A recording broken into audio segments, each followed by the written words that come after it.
తెలంగాణ ఉభయ సభలు రేపటికి వాయిదా పడ్డాయి. రేపు తెలంగాణ అసెంబ్లీ డిప్యూటీ స్పీకర్ ఎన్నిక జరగనుంది.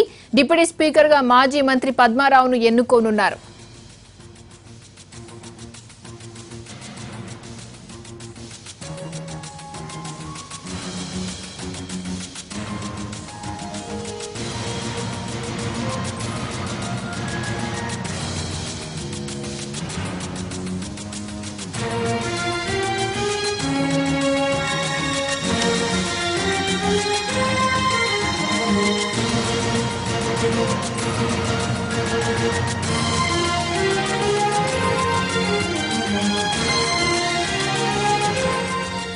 దీనిపై పూర్తి సమాచారాన్ని మా ప్రతినిధి సోమగోపాల్ అందిస్తారు.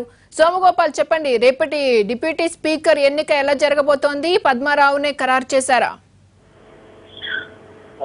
మాజీ మంత్రి పద్మారావును డిప్యూటీ స్పీకర్ గా పెట్టాలని ప్రభుత్వం నిర్ణయించింది. రేపు డిప్యూటీ స్పీకర్ ఎన్నికకు సంబంధించిన నోటిఫికేషన్ ఇచ్చి రేపే ఎన్నిక పూర్తి చేయాలని భావిస్తుంది. దీనికి సంబంధించి అధికారికంగా పద్మారావుకు సమాచారం కూడా ఉంది. దానికి సంబంధించిన పత్రాలను రెడీ చేసుకోవాలని సీఎం పద్మారావుకు సూచించినట్టు తెలుస్తుంది. కొద్దిసేపటి క్రితమే అసెంబ్లీ ముగిసిన తర్వాత పద్మారావుతో కూడా మనం మాట్లాడాం.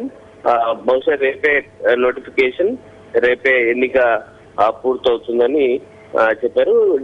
ప్యానెల్ స్పీకర్ ను కూడా ఇవాళ నలుగురిని ప్రకటించారు. అలాగే అసెంబ్లీలో చీఫ్ విప్పులకు సంబంధించి కూడా రేపే ప్రకటించే అవకాశం కనిపిస్తుంది. గతంలో చీఫ్ విప్ గా పనిచేసిన కొప్పులు ఇస్తారు, ఇప్పుడు కేబినెట్ మంత్రి అయ్యారు.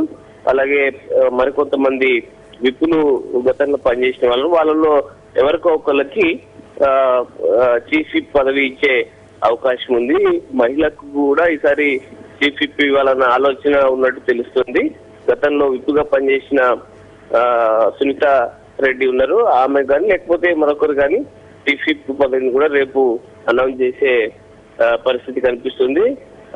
3 విప్ పదవులు అనౌన్స్ చేసే ఛాన్స్ మనకు కనిపిస్తుంది. దీనికి సంబంధించి డిప్యూటీ స్పీకర్ ఎన్నికకు సంబంధించి అసెంబ్లీ ప్రొసీజర్ కార్యదర్శి అన్ని ఏర్పాట్లు పూర్తి చేసినట్టు తెలుస్తుంది. రేపు నోటిఫికేషన్ ఇచ్చి రేపు ఎన్నిక పూర్తి చేసి రేపే ఆయన సీట్లు కూర్చోబెట్టే అవకాశం ఉంది. ప్రస్తుతం బిఏసి సమావేశం ప్రారంభమైంది. ముఖ్యమంత్రి కూడా ఈ సమావేశానికి హాజరయ్యారు. అన్ని పార్టీలకు సంబంధించిన సభ్యులు కూడా ఈ సమావేశానికి వచ్చారు. ఇందులో డిప్యూటీ స్పీకర్ ఎన్నికకు సంబంధించి అన్ని విషయాలు ముఖ్యమంత్రి స్పీకర్ అధ్యక్షతన సమావేశం జరుగుతుంది. ముఖ్యమంత్రి కూడా హాజరయ్యారు. ఈ సమావేశంలో స్పీకర్ అన్ని పార్టీలకు ఈ సమాచారం ఇవ్వనున్నారు. ఓకే సోమగోపాల్.